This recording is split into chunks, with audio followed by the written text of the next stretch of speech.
हरे कृष्णा। प्रतिवर्ष कार्तिक माह के शुक्ल पक्ष की नवमी तिथि के दिन हम अक्षय नवमी का पर्व मनाते हैं। इसे हम धात्री नवमी या फिर कुसमांड नवमी या फिर आंवला नवमी के नाम से भी जानते हैं। अक्षय नवमी के दिन व्रत रखकर भगवान विष्णु और आंवले के पेड़ की पूजा की जाती है। जैसा कि नाम से ही पता चल रहा है, अक्षय नवमी के दिन जो भी दान पुण्य किया जाता है या फिर जो भी पूजा पाठ की जाती है उसका क्षय नहीं होता है।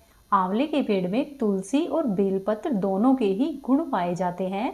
जिस तरह से रुद्राक्ष का पेड़ भगवान शिव से उत्पन्न हुआ था, उसी तरह से आंवले का पेड़ ब्रह्मा जी के आंसुओं से उत्पन्न हुआ था। अक्षय नवमी के दिन आंवले के पेड़ की पूजा की जाती है और आंवले के पेड़ के पास बैठकर ही भोजन खाया जाता है, या फिर ऐसा संभव नहीं हो तो अपने भोजन में आंवले जरूर ग्रहण किए जाते हैं।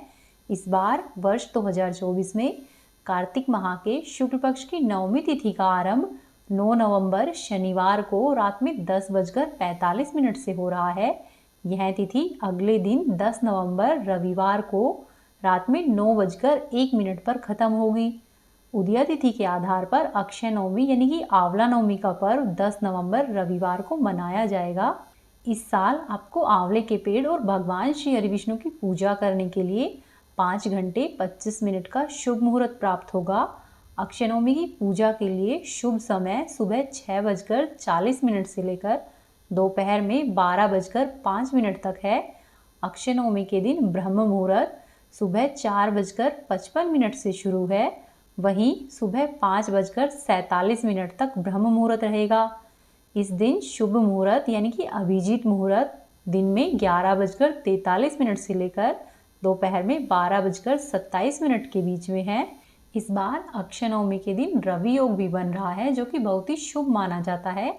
पौराणिक मान्यताओं के अनुसार कार्तिक महीने की शुक्ल पक्ष की नवमी तिथि से लेकर पूर्णिमा तिथि तक भगवान श्री हरि विष्णु आंवले के पेड़ पर ही निवास करते हैं। इसीलिए आंवले के पेड़ की पूजा अर्चना की जाती है और आंवले को खाया भी जाता है। आंवला भगवान श्री हरि विष्णु का सबसे प्रिय फल है और आंवले के वृक्ष में सभी देवी देवताओं का निवास होता है। इसीलिए इसकी पूजा करने से सभी देवी देवताओं का आशीर्वाद मिलता है। वहीं नवमी तिथि के दिन भगवान श्री कृष्ण ने अपनी बाल लीलाओं को त्यागा था और वृंदावन की गलियों को छोड़कर मथुरा में चले गए थे। आंवले के पेड़ की पूजा करने के लिए आप आंवले के वृक्ष के पास नीचे बैठ जाए। यदि संभव नहीं हो तो गमले में आंवले का छोटा पेड़ ले और आंवले के पास पूर्व दिशा की ओर मुंह करके बैठ जाए। सबसे पहले हम किसी भी वृक्ष की पूजा करते हैं तो उसमें जल अर्पित करते हैं। सबसे पहले आप आंवले में जल अर्पित करें और यदि संभव हो तो थोड़ा सा कच्चा दूध भी आंवले की जड़ में जरूर अर्पित करें। इसके बाद आंवले के पेड़ के चारों ओर कच्चा धागा बांधकर 7 बार इसकी परिक्रमा करनी चाहिए।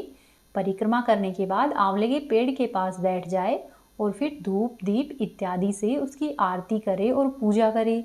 इसके बाद ओम धात्रे नमः इस मंत्र को बोलते हुए अपनी श्रद्धा के अनुसार 5 बार 11 बार उच्चारण करते हुए आंवले के पेड़ से अपने घर की सुख शांति और खुशहाली की प्रार्थना करें और यदि संभव हो तो आंवले के वृक्ष के पास बैठकर ही खाना खाए और इस दिन ब्राह्मण को भी आंवले के वृक्ष के पास बैठकर भोजन कराए और इस तरह से आप आंवला नवमी के वृक्ष की पूजा कर सकते हैं।